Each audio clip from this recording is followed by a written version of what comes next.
नमस्कार, मैं आशीष सुमन श्रीवास्तव स्वागत करता हूं आपका इस वीडियो में।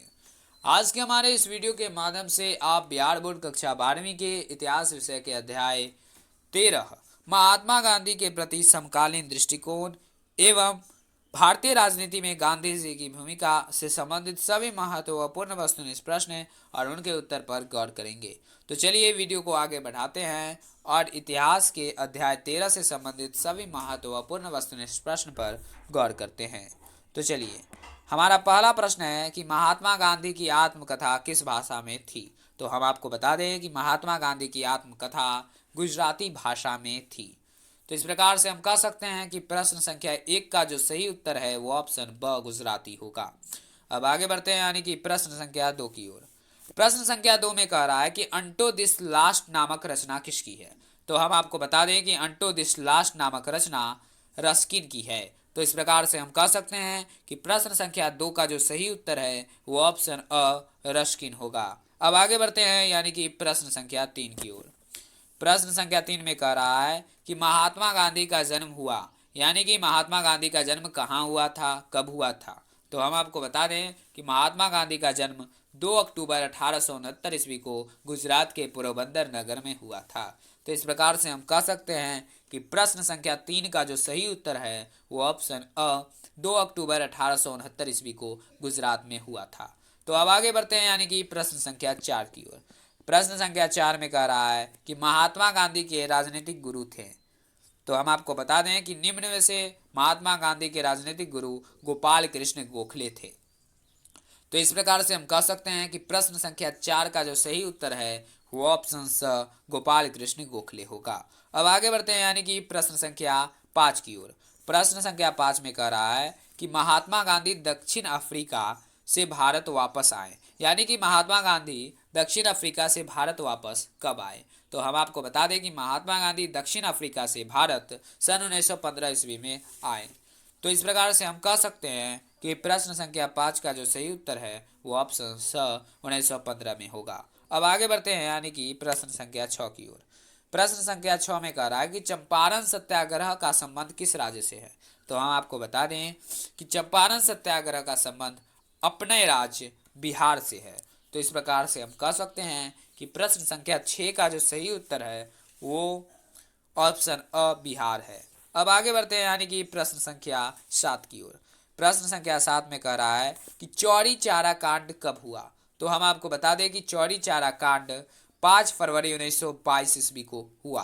तो इस प्रकार से हम कह सकते हैं कि प्रश्न संख्या 7 का जो सही उत्तर है वो ऑप्शन अ 5 फरवरी 1922 ईस्वी को होगा।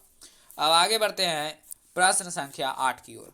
प्रश्न संख्या 8 में कह रहा है कि 1920 में किस महान नेता की मृत्यु हुई। तो हम आपको बता दें कि 1920 ईस्वी में बाल गंगाधर तिलक नाम के महान नेता की मृत्यु हुई।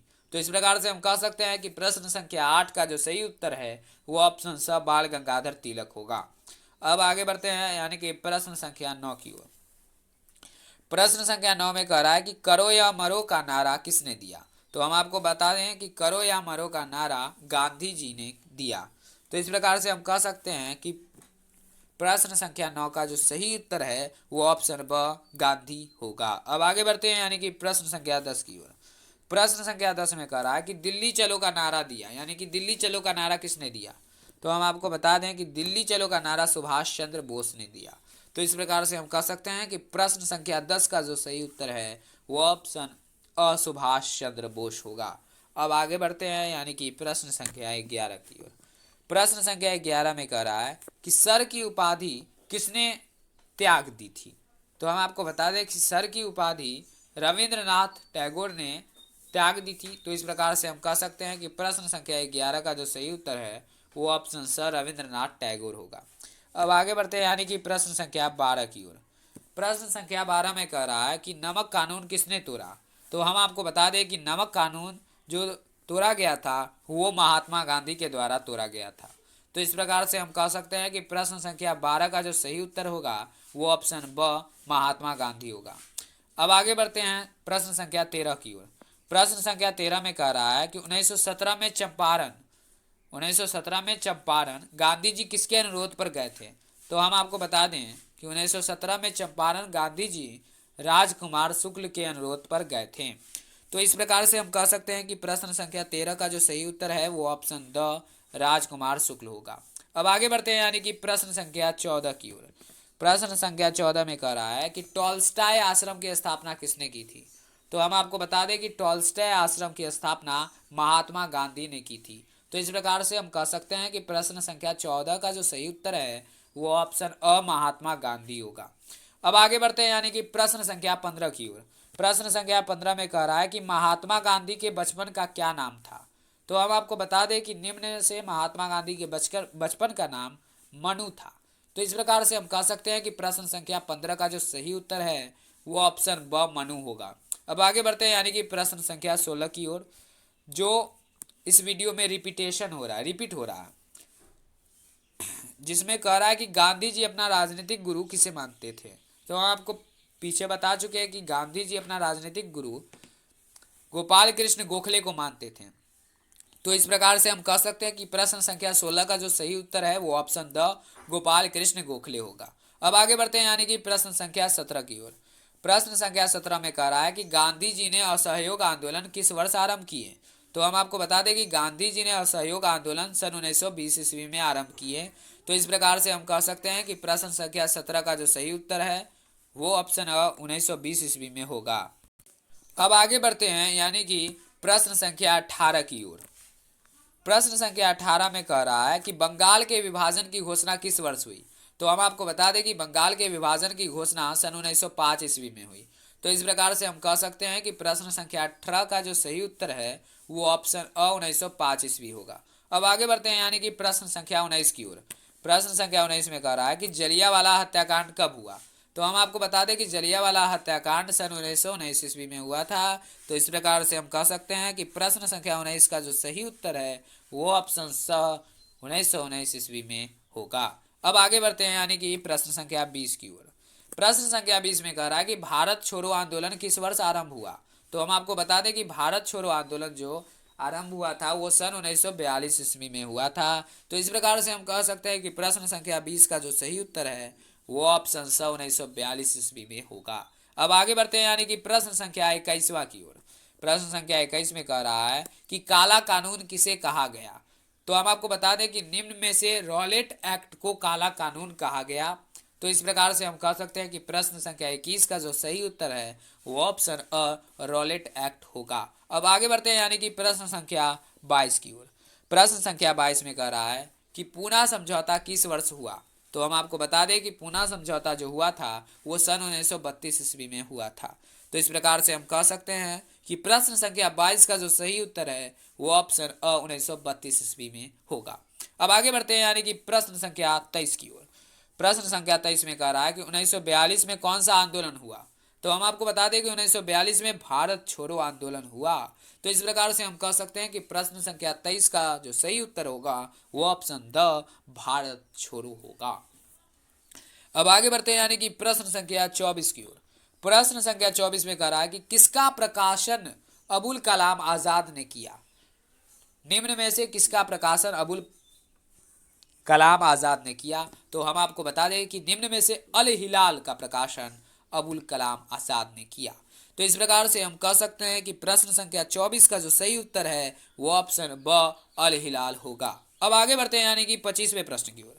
25वां प्रश्न में कह रहा है कि बिहार में चंपारण सत्याग्रह कब शुरू हुआ। तो हम आपको बता दें और आप लोग भली भांति जानते होंगे कि बिहार में चंपारण सत्याग्रह सन 1917 में शुरू हुआ। तो इस प्रकार से हम कह सकते हैं कि प्रश्न संख्या 25 का जो सही उत्तर है वो ऑप्शन ब 1917 ईस्वी होगा। अब आगे बढ़ते हैं यानी कि प्रश्न संख्या 26 की ओर। प्रश्न संख्या 26 में कह रहा है कि रॉलेट एक्ट किस वर्ष पारित हुआ था। तो हम आपको बता दें कि रॉलेट एक्ट जो हुआ था वो 1919 ईस्वी में पारित हुआ था। तो इस प्रकार से हम कह सकते हैं कि प्रश्न संख्या 26 का जो सही उत्तर है वो ऑप्शन स 1919 ईस्वी में होगा। अब आगे बढ़ते हैं यानी कि प्रश्न संख्या 27 की ओर। प्रश्न संख्या 27 में कह रहा है कि महात्मा गांधी ने पहला किसान आंदोलन कहाँ शुरू किया। तो हम आपको बता दें कि महात्मा गांधी ने पहला किसान आंदोलन चंपारण में शुरू किया। तो इस प्रकार से हम कह सकते हैं कि प्रश्न संख्या 27 का जो सही उत्तर है वो ऑप्शन ब चंपारण होगा। अब आगे बढ़ते हैं यानी कि प्रश्न संख्या 28 की ओर। प्रश्न संख्या 28 में कह रहा है कि 1920 में कौन सा आंदोलन हुआ। तो हम आपको बता दें कि 1920 में असहयोग आंदोलन हुआ। तो इस प्रकार से हम कह सकते हैं कि प्रश्न संख्या 28 का जो सही उत्तर है वो ऑप्शन ब असहयोग आंदोलन होगा। अब आगे बढ़ते हैं यानी कि 29वें प्रश्न की ओर। 29वां प्रश्न में कह रहा है कि तो प्रश्न संख्या 29 में कह रहा है कि दांडी किस राज्य में स्थित है। तो हम आपको बता दें कि दांडी गुजरात राज्य में स्थित है। तो इस प्रकार से हम कह सकते हैं कि प्रश्न संख्या 29 का जो सही उत्तर है वो ऑप्शन स गुजरात होगा। अब आगे बढ़ते हैं यानी कि प्रश्न संख्या 30 की ओर।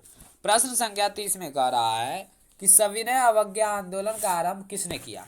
तो हम लोग भली भांति जानते हैं कि सविनय अवज्ञा आंदोलन का आरंभ गांधी जी ने किया। तो इस प्रकार से हम कह सकते हैं कि प्रश्न संख्या 30 का जो सही उत्तर है वो ऑप्शन अ गांधी जी होगा। अब आगे बढ़ते हैं यानी कि प्रश्न संख्या 31 की ओर। प्रश्न संख्या 31 में कह रहा है कि निम्नलिखित में से कौन एक आंदोलन डांडी मार्च से शुरू हुआ था। यानी कि निम्नलिखित में से जो 4 ऑप्शन दिए गए हैं उनमें से कौन एक आंदोलन है जिसकी शुरुआत जो हुई थी वो डांडी मार्च से हुई थी। तो हम आपको बता दें कि वह आंदोलन सविनय अवज्ञा आंदोलन है जिसकी शुरुआत डांडी मार्च से शुरू हुई थी। तो इस प्रकार से हम कह सकते हैं कि प्रश्न संख्या 31 का जो सही उत्तर है वो ऑप्शन ब सविनय अवज्ञा आंदोलन होगा। अब आगे बढ़ते हैं 32वां प्रश्न की ओर। 32वां प्रश्न में कह रहा है कि साइमन कमीशन भारत कब आया। तो हम आपको बता दें कि साइमन कमीशन भारत सन 1928 ईस्वी में आया। तो इस प्रकार से हम कह सकते हैं कि प्रश्न संख्या 32 का जो सही उत्तर है वो ऑप्शन ब 1928 ईस्वी होगा। अब आगे बढ़ते हैं यानी कि प्रश्न संख्या 33 की ओर। प्रश्न संख्या 33 में कह रहा है कि 1919 के अधिनियम को कहा जाता है। 1919 के अधिनियम को क्या कहा जाता है। तो हम आपको बता दें कि 1919 के अधिनियम को मॉन्टेग्यू चेम्सफोर्ड सुधार एक्ट कहा जाता है। तो इस प्रकार से प्रश्न संख्या 33 का जो सही उत्तर होगा वो ऑप्शन स मॉन्टेग्यू चेम्सफोर्ड सुधार एक्ट होगा। अब आगे बढ़ते हैं यानी कि प्रश्न संख्या 34 में।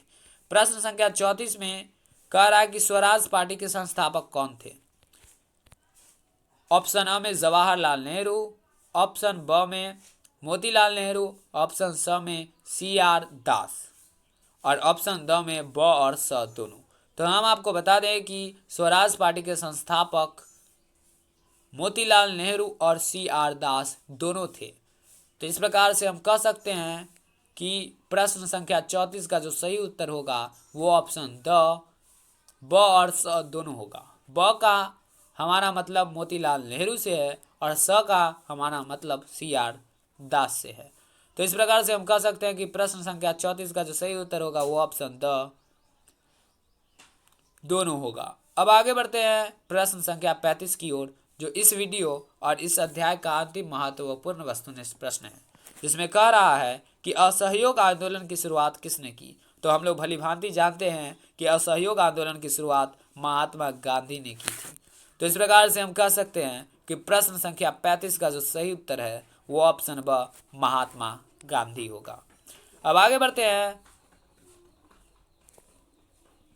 तो इस अध्याय में बस इतना ही महत्वपूर्ण वस्तुनिष्ठ प्रश्न है। फिर मिलते हैं अगले वीडियो में अध्याय 14 से संबंधित सभी महत्वपूर्ण वस्तुनिष्ठ प्रश्न के साथ। आपसे अपील की अगर आप BSc 12th सेशन 2020-22 से जुड़ी सभी महत्वपूर्ण जानकारी के साथ साथ विषय हिंदी, अंग्रेजी, इतिहास, राजनीति शास्त्र, अर्थशास्त्र की पूर्णतः तैयारी यानी कि सभी वस्तुनिष्ठ प्रश्न, लघुत्तरीय प्रश्न तथा दीर्घोत्तरीय प्रश्न के वीडियो चाहते हैं तो हमारे इस वीडियो को लाइक, कमेंट, शेयर और चैनल को सब्सक्राइब करना न भूलें। धन्यवाद।